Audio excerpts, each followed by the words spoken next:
اور اس نے بھی غراتے ہوئے اپنے بڑھاس اور جیکی سے کھائے ہوئے تھپڑ کی خار مجھ پر نکالی اور ایک لات مجھے رسید کر دی۔ چھوڑو، اب میری بات غور سے سنو، جیکی اس سے بولا۔ سب سے پہلے اس کی رسی مضبوط کرو، ایک اور رسی مزید لو اور اسے اس کی دونوں ٹانگوں سے باندھ کر دوسرا سرے اس کے بندھے ہوئے ہاتھوں کے ساتھ گرا لگا دو۔ ڈی نے ایسا ہی کیا۔ اس دوران میں جیکی نے تحکمانہ درستی سے مایوخ کو چھکڑا ایک طرف موڑنے کا حکم دیا۔ اضافی رسی چھکڑے میں موجود تھی۔ میں بے بسی سے اپنے دانت پیس کر رہ گیا۔ جیکی کے ناپاک وجود میں جیسے کسی بدروح یا شیطان کی روح حلول کر گئی تھی، یا تو وہ غضب کا کیافہ شناس تھا کہ اپنی پاور آف آبزرویشن کے ذریعے فوری طور پر آنے والے خطرے کو بھانپ لیتا تھا۔ ممکن تھا وہ کسی شیطانی قوت کا حامل بھی رہا ہو، کیونکہ میں بھولا نہیں تھا جب اسے شینا پر شبہ ہوا تھا کہ مجسمے کے بارے میں وہ بھی بہت کچھ جانتی ہے۔ اگر ایسا تھا تو یہ مجھے رانگا لنگڑا کا دوسرا روپ ہی نظر آ رہا تھا۔ سب باتوں سے قطع نظر جیکی کی سور جیسی چنی چنی آنکھوں میں کبھی کبھی خاص چمک بھی میں نے محسوس کی تھی، ایسی چمک جو کسی خاص مواقع پر اچانک ہی ابھرتی تھی۔ چھکڑے کا رخ یقین اسی جانب کر دیا گیا تھا جدھر دھماکے کی آواز ابھری تھی۔ سفر ایک بار پھر شروع ہوا۔ ڈی کو کچھ ہدایات دینے کے بعد جیکی دوبارہ باہر جا کر میوخ کے ساتھ جا بیٹھا تھا۔ مجھے ڈی نے اسی طرح رسن بستہ کر دیا تھا جیسا کہ جیکی نے اسے تاکید کی تھی۔ میں بے بسی کے مارے اپنے دانت پیستا رہا۔ معاملہ اور صورتحال مزید گھمبیر ہو چکی تھی۔ سفر جاری تھا مگر عارضی طور پر صحیح منزل بدل گئی تھی۔ کافی دیر بعد میرے نتنوں سے گیس اور آئل کی بو ٹکرانے لگی۔ خیمے کے سوراخوں سے میں نے باہر دیکھنے کی کوشش کی۔ دھوپ کی چمک اور سفیدی میں مجھے ملکجا پن محسوس ہوا۔ یہ سات دھوئیں کے بادل تھے جو ان میں مدغم ہو رہے تھے۔ جیکی نے تیز آواز میں میوخ کو چھکڑا روکنے کا کہا۔ وہ رک گیا۔ ڈی باہر اترو جلدی، جیکی چلایا۔ ڈی فوراً حرکت میں آیا اور چھکڑے سے اتر گیا۔ میں بھی باہر کا تماشا دیکھنے کا مطمئن تھا۔ کیا وہ واقعی البرٹ کا ہیلی کاپٹر تھا اور ہم کیا اس کے تباہال ملبے کے قریب پہنچ چکے تھے؟ چھکڑے کے خیمے کے اندر تنہا ہوتے ہی میں نے ایک بار پھر اپنی سی تکودوش شروع کر دی۔ اس بار کم وقتوں نے مجھے باندھنے میں ذرا سی بھی کسر نہیں چھوڑی تھی۔ میں بھی اپنے جسم کا پورا زور، پوری طاقت صرف کرنے میں لگا رہا۔ آزادی تھی۔ میری اس کوشش کو دیکھنے والا وہاں کوئی نہیں تھا۔ وقت ضائع کیے بغیر میں اسی میں لگا رہا۔ اچانک ایک خیال بجلی کسی تیزی سے میرے ذہن میں کوندا۔ میں نے ہولے سے میوخ کو آواز دی۔ جیکی اور ڈی شاید بدحواسی یا پریشانی میں اسے وہیں چھوڑ گئے تھے۔ میوخ، میوخ، میں نے پھر 2-3 بار پکارا تو اس نے ہولے سے سرگوشی میں جواب دیا۔ خدا کے لیے خاموش رہو، انہوں نے مجھ پر نظر رکھی ہوئی ہے۔ مجھے یہاں سے ہلنے سے بھی منع کر رکھا ہے۔ میں تمہاری کوئی مدد نہیں کر سکتا۔ مجھے افسوس ہے دوست۔ میں دانت پیس کر رہ گیا، لیکن نا امید ہونا تو میں نے سیکھا ہی نہیں تھا۔ مجھے لگتا تھا جیسے یہ موقع مجھے دوبارہ نہیں ملے گا۔ میں نے دوبارہ کہا، میوخ، اس طرح بزدل اور بے بس رہے تو کچھ بھی نہیں بچے گا۔ کوئی تیز آلہ یا چاقو وغیرہ اندر پھینک سکتے ہو تو کوشش ضرور کرو، لیکن ذرا جلدی۔ تو تم کرنا کیا چاہتے ہو؟ وہ خوف سے ہکلایا۔ اس کی بزدلی اور بے وقوفی پر میں اندر ہی اندر تاؤ کھا کر رہ گیا۔ تمہارا سر کاٹوں گا بے وقوف آدمی۔ اپنے ہاتھوں پیروں کی رسیاں کاٹنے کی کوشش کروں گا، میں جھلا کر بولا۔ لیکن وہ مجھے ایسی ویسی حرکت کرتے دیکھ کر گولی مار دیں گے۔ ابھی اس نے اتنا ہی کہا تھا کہ اچانک برفزار سناٹے میں ایک دھماکے کی آواز ابھری۔ یہ گولی چلنے کی آواز تھی۔ میرا دل دھک سے رہ گیا، کہیں اس بیچارے میوخ کو گولی تو نہیں مار دی گئی تھی۔ پہلا خدشہ یہی ابھرا۔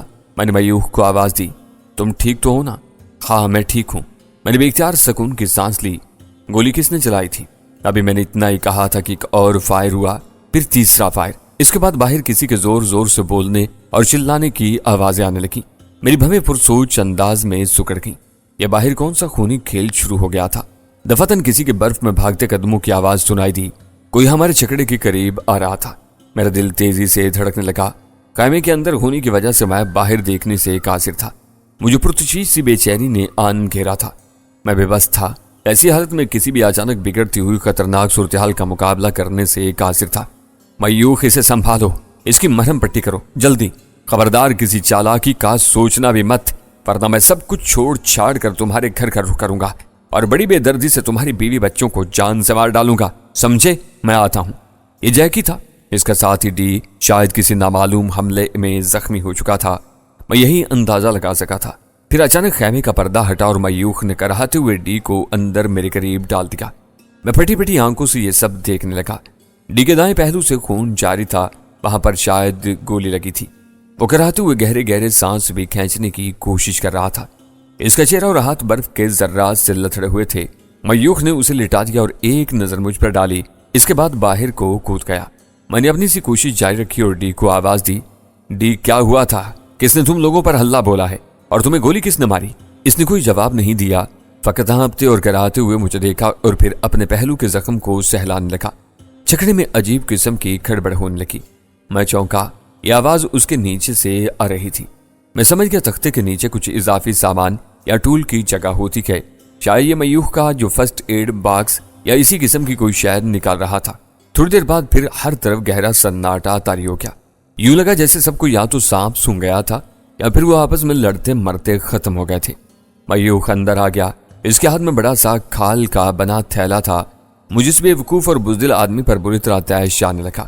وہ ڈی کی مرہم پٹی کرنے کے لیے تیار تھا۔ میں نے ایک بار پھر ڈی کی موجودگی کی بھی پرواہ کے بغیر میوخ کو ڈپٹا۔ یہ کیا بے وقوفی کر رہے ہو میوخ؟ ہم پہلے سے زیادہ خطرے سے دو چار ہو سکتے ہیں، اسے چھوڑو اور میری رسیاں کھولو۔ میوخ نے ڈری سہمی نظروں سے ڈی اور پھر میری طرف دیکھا۔ مجھے اسے اس قدر تھڑدلے پن کی امید نہیں تھی۔ ڈی زخمی اور نیم بے ہوشی کے سے عالم میں ہونے کے باوجود میری بات پر غصے سے غرایا مگر کہہ کچھ نہیں پایا۔ خون زیادہ بہہ جانے کی وجہ سے وہ مسلسل بے ہوشی کی جانب گامزن تھا۔ میوخ کیا سوچ رہے ہو؟ میں نے پھر اسے ڈپٹا۔ وہ خیمے کے پردے سے باہر خوفزدہ سی نظروں سے دیکھنے لگا۔ اس پر شاید ان لوگوں کا بالخصوص جیکی کا خوف بیٹھا ہوا تھا۔ دفعتاً اوپر تلے دو گولیاں چلیں۔ ایک گولی بدقسمتی سے شاید خچر کو کہیں لگی یا پھر قریب کہیں برف میں دھنس گئی تھی، کیونکہ اگلے ہی میں خچر چلایا، اچھلا اور پھر اس نے دوڑنا شروع کر دیا۔ چھکڑے کو جھٹکا لگنے سے میں رسن بستہ حالت میں لڑک کر ڈی کے اوپر آ گرا۔ اس کے حلق سے کرہ امیز چیخ نکل گئی۔ میوخ بھی لڑک گیا۔ چھکڑا اندھادھند دوڑا جا رہا تھا۔ میں ڈی سمیت الٹ پلٹ رہا تھا۔ بندے ہوئے ہونے کے سبب میں خود کو اچھلنے، پٹک کر گرنے اور ادھر ادھر لڑکنے سے نہیں بچا پا رہا تھا، جبکہ زخمی اور نیم بے ہوش ڈی کی حالت مجھ سے بھی زیادہ قابل رحم تھی۔ ان طوفانی جھٹکوں کے سبب وہ بالکل بے ہوش ہو چکا تھا، کسی لاش کی مانند ادھر سے ادھر لڑکے جا رہا تھا۔ اس کے زخمی پہلو سے خون بہہ بہہ کر چھکڑے کے چوبی فرش کو رنگین اور اس پر بچھی پیال گدلی ہوئی جا رہی تھی۔ میوخ کا حال بھی میری ہی طرح تھا، لیکن وہ سنبھالا لینے کی کوشش کرتے ہوئے اس طرف کو کھسکنے لگا جدھر خچر ہنکانے والا چوبی پلیٹ فارم تھا۔ وہ جا کر بدمست خچر کو قابو کرنے کی کوشش میں تھا۔ بڑی عجیب اور لا ینحل سے صورتحال تھی۔ چھکڑا الٹ بھی سکتا تھا یا پھر کسی گہرے کھڈ میں جا گر تھا۔ جب تک میوخ سنبھالا لے کر اٹھا، اسی وقت چھکڑے کو جیسے ایک طوفانی جھٹکا لگا۔ میرے اندازے کے مطابق وہ کوئی 2-3 فٹ سے بھی زیادہ اچھلا ہوگا اور پھر دوبارہ برفیلی زمین پر پڑا تھا تو اس کے بخیے ہی ادھر کر رہ گئے تھے۔ میں نے میوخ کی چیخ سنی، خود میں بھی چلا اٹھا۔ میرا سر زور سے ایک چوبی ڈنڈے سے ٹکرایا اور پھر مجھے کچھ ہوش نہیں رہا۔ آنکھ کھلنے پر پہلا احساس کاٹ دار سردی کا ہوا۔ اس کے بعد حواس بحال ہوئے تو درد کا احساس شدید ہو گیا۔ ایک درد کی شدید ٹیز اس قدر ابری کہ میرے وجود کو تڑپا کر رکھ گئی۔ میں نے اس گہری چوٹ کو سہلانے کی کوشش کی مگر کراہ کر رہ گیا۔ میں ہلنے جلنے ہی سے قاصر تھا۔ سہلانے سے قاصر ہونے کے سبب درد شدید محسوس ہوا۔ میں نے تکلیف کی شدت کو پی لیا اور سر کو 2-3 بار جھٹکے دیے۔ اگدا کلا کے سر پر ہی گہری چوٹ تھی، کیونکہ اسے ہلانے کے سبب درد 2 گنا محسوس ہوا، اس قدر کہ میرے منہ سے مارے اذیت کے چیخیں نکل گئی۔ سر پھوڑے کی طرح دکھنے لگا۔ آنکھوں کے سامنے چھٹتی ہوئی تاریکی کی چادر دوبارہ تن گئی۔ دماغ ایک بار پھر معاف ہونے لگا۔ میں اپنے اندر بہت کمزوری اور نکاہت محسوس کرنے لگا تھا، یہاں تک کہ مجھ پر نیم بے ہوشی طاری ہو گئی۔ حواس پھر معطل ہونے لگے، لیکن میں نے قوت ارادی کے بل پر خود کو بیداری کے عالم میں رکھا اور سر کو اس بار تھوڑا تھوڑا جنبش دینے لگا۔ شکر رہا کہ میں دیکھنے اور سمجھنے کے قابل ہونے لگا۔ دن کا اجالا ہنوز طاری تھا۔ ہم کسی برف کے گڑھے میں گرے تھے، لیکن نہیں، صرف میں تھا۔ مجھے یاد آیا میرے ہمراہ چکڑے میں میوخ اور ڈی بھی تھے۔ ڈی کی حالت تو غیر تھی، لیکن وہ دونوں ہی نظر نہیں آئے۔ گڑھا زیادہ گہرا نہیں تھا، لیکن افسوس کہ میں رسن بستہ حالت میں تھا، ہل جل نہیں سکتا تھا اور چلنا بس میں نہیں رہا تھا۔ میں نے حرکت کی، سردی شدید تھی۔ مجھے ڈر ہوا کہ اگر اسی طرح ساکت بیٹھا رہا تو جم ہی نہ جاؤں اور فراسٹ بائٹ کا شکار ہو جاؤں۔ برف اور ٹھنڈ ہونے کے باعث میرے وجود کا کوئی حصہ فروزن کی زد میں آ سکتا تھا، اس لیے بندھے ہوئے ہونے کے باوجود میں اپنے جسم کو جس قدر حرکت میں رکھ سکتا تھا حرکت کرتا رہا۔ منہ خشک ہونے لگا۔ گڑھے کا جائزہ لیا۔ جیسا کہ مذکورہ ہوا وہ زیادہ گہرا نہیں تھا۔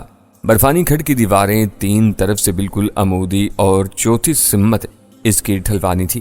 بلکہ وہ سمت ایک راستے کی شکل میں تھی۔ سر کا زخم جم چکا تھا، اسی لیے خون رسنا از خود ہی بند ہو گیا تھا۔ میں اس وقت ہمت اور قوت ارادی ہی کے بل بوتے پر تھا۔ اس کے بعد میں نہیں رکا اور اپنے رسن بستہ وجود کو گھسیٹتا ہوا اسی چوتھی سمت کی ٹھلوانی طرف بڑھتا رہا۔ ٹھلوان سے اوپر کا سفر بہت کٹھن اور سست رو رہا، لیکن میں نے ہمت نہیں ہاری اور بالآخر نصف سے زیادہ سفر طے کر لیا۔ مجھے لگا جیسے میرے ناتما اور نکاہت کے مارے وجود کی کوئی ہوئی طاقت ایک دم سے بیدار ہونے لگی ہے۔ مجھے حیرت ہوئی، لیکن ایک بات یاد کر کے میں بے اختیار مسکرا دیا۔ شاید یہ بھاگی بوٹی کا اثر تھا یا پھر میری غیر معمولی قوت ارادی اور خود اعتمادی اس کی وجہ رہی ہوگی۔ بہرکیف کچھ بھی تھا، میں ذرا سستانے کے بعد دوبارہ اوپر کھسکتا اور کھسکتا رہا۔ جسمانی قوت بحال ہوتے ہی میں نے پھر اپنی سی کوشش جاری رکھی اور آخر گڑھے سے باہر آ گیا۔ سامنے نظر پڑی تو چونک پڑا۔ ٹوٹا پھوٹا چکڑا الٹا پڑا برف میں دھنسا ہوا تھا، اس کا خچر غائب تھا۔ قریب ہی مجھے ایک انسانی وجود بھی آڑا ترچھا پڑا دکھائی دیا۔ میں اس طرف گھسڑتا ہوا بڑھا تو پہچان گیا یہ ڈی تھا۔ اس کا منہ کھلا ہوا تھا اور آنکھیں پھیلی ہوئی تھیں، جس کی پتلیوں پر گرے برف کے ذرات سے اندازہ لگانے میں دیر نہیں لگی کہ اس کی روح کف سے انصری سے کب کی پرواز کر چکی تھی۔ میں نے اس پر لعنت بھیجی اور اس کا جائزہ لینے کے دوران اچانک میرے اندر مسرت چمکی۔ اس کی دائیں ٹانگ کی پنڈلی سے مجھے کرولی اڑتی ہوئی نظر آ گئی جو نیام سے نکل کر دستے تک برف میں جا اٹکی تھی۔ ایسی ایک کرولی میں پہلے بھی جیکی اور جیڈ کے پاس دیکھ چکا تھا۔ میں نے اپنے وجود کے رسیوں سے بندھے ہوئے حصے کو اس کی طرف موڑا اور کوشش کر کے کرولی کے خمدار ننگے پھل پر وہ حصہ رگڑنے لگا۔ میری ہمت اور کوشش بار آور ثابت ہوئی اور میں اپنے جسم کو جگڑبندوں سے آزاد کرانے میں کامیاب ہو گیا۔ آزاد ہوتی میں خود کو ایسا محسوس کرنے لگا جیسے کوئی بھوکا شیر پنجرے سے آزاد کر دیا گیا ہو۔ میں اپنے سر کی چوٹ کو بھی بھول گیا تھا۔ میں نے ڈی کی لاش کی جلدی جلدی تلاشی لی، مگر ماں سوائے کرولی کے میرے ہاتھ کوئی ہتھیار نہیں آ سکا۔ میں نے ادھر ادھر گھوم کر میوخ کو تلاش کیا، مگر وہ کہیں ملا نہیں۔ تاہم مجھے وہ مقام یہاں سے زیادہ دور نہیں لگا جدھر سے خچر بدک کر چھکڑے سمیت اندھا دھند بھاگا تھا۔ اچانک میں چونک پڑا۔ مجھے کسی کے زور زور سے باتیں کرنے کی آوازیں آنے لگیں۔ وہ جو کوئی بھی تھے آپس میں تیز اور ہانپتے ہوئے انداز میں باتیں کرتے ہوئے اسی طرف چلے آ رہے تھے۔ یہاں کچھ درخت اور رویدگی تھی، اگرچہ وہ بھی برف تلے ڈھکی ہوئی تھی، مگر مجھے ان کی آڑ میسر آ گئی اور میں تیزی سے دوڑ کر وہاں جا دبکا اور سے جھانکا تو یکلخت میرے دل کی دھڑکنیں تیز ہو گئیں۔ وہ جیڈ اور لارا تھے۔ ان دونوں کے ہاتھوں میں اسلحہ تھا۔ لارا نے رائفل تھام رکھی تھی اور جیڈ کے دائیں ہاتھ میں پستول نظر آ رہا تھا۔ بادام وہ رہا چکڑا، وہ لوگ ضرور ادھر ہی کہیں ہوں گے۔ اس کا مطلب تھا کہ لارا بھی جیڈ کے ساتھ اس جگہ پہنچ گئی تھی جہاں البرٹ کا ہیلی کاپٹر کریش ہوا تھا، لیکن جیکی کہاں تھا؟ کریش ہونے والی جگہ پر جو فائرنگ کی آوازیں ابری تھیں وہ کیسی تھیں؟ حملہ آور کون تھے؟ ایسے کئی سوال میرے ذہن میں ابھر رہے تھے۔ تاہم پیش آمدہ حالات کے تناظر میں مجھے اس کا ایک ہی جواب سوجا کہ بدفطرت جیکی نے موقع تاک کر اپنے ہی باس اور پائلٹ پر گولیاں چلا دی ہوں گی تاکہ رہی صحیح کسر پوری کر دے اور پھر صحرائی عقاب کا خود باس بن جائے، جیسا کہ اس نے للسل کی رابطے کے دوران لارا سے کہا تھا، مگر لارا کو اس کی بات ناگوار گزری تھی۔ بہرکیف اب یہ لوگ مجھے تلاشتے ہوئے یہاں آن پہنچے تھے۔ ان دونوں کو دیکھ کر ہی میری آنکھوں میں خون اتر آیا تھا۔ یہ تو کیا کہ اسی وقت انہیں واصل جہنم کر ڈالوں، لیکن اپنی خواہش پر میں نے قابو پائے رکھا۔ یہ دونوں اسی طرف کو پلٹ پڑے تھے۔ میں بھی برفانی ٹیلوں، برف پوش جھاڑیوں اور درختوں کی آڑ لیتا ہوا اسی طرف کو پلٹا۔ اوہ مائی گاڈ، ڈی بیچارہ تو ختم ہو گیا۔ لارا کی آواز گونجی جس میں گہرا تعصب تھا۔ میں نے دیکھا جیڈ کا چہرہ بھی سست کر رہ گیا۔ پھر اس کی لاش کا جائزہ لیتے ہوئے لارا سے مخاطب ہوا، بادام یہ چھکڑا الٹنے سے ہلاک نہیں ہوا ہے، اسے گولی لگی ہے۔ کیا؟ لارا حیرت سے بولی، یہ کیسے ہو سکتا ہے؟ اوہ شاید شایان اسے گولی مار کر ہلاک کر گیا ہو اور خود موقع سے فائدہ اٹھا کر بھاگ اٹھاؤ۔ نہیں مادام، ایسا نہیں ہے۔ جیڈ ادھر ادھر اکابی نظروں سے برف پر بنے نشانات کا جائزہ لیتے ہوئے بولا، ماسٹر جیکی ہم سے پہلے حادثے والی جگہ پر پہنچ چکا تھا۔ ہو سکتا ہے ابھی پائلٹ اور باز زندہ حالت میں ہوں، لہٰذا ماسٹر نے انہیں زندہ پا کر موقع سے فائدہ اٹھاتے ہوئے حملہ کر دیا۔ باس بھی تو کچی گولیاں نہیں کھیلا ہوگا، اسے فوراً ماسٹر کی بدنیتی کا اندازہ ہو گیا ہوگا اور وہ بھی جوابی مقابلے پر اتر آیا ہوگا۔ کیا بے پر کی ہانک رہے ہو تم جیڈ؟ لارا نے جھلا کر کہا، تم تو ایسے یقین سے کہہ رہے ہو جیسے یہ سب تم نے اپنی آنکھوں سے دیکھا ہے۔ آنکھوں سے نہیں دیکھا، مگر یہ نشانات اور حالات سب بتا رہے ہیں۔ جیڈ کے لہجے میں عجیب سا تیقن تھا۔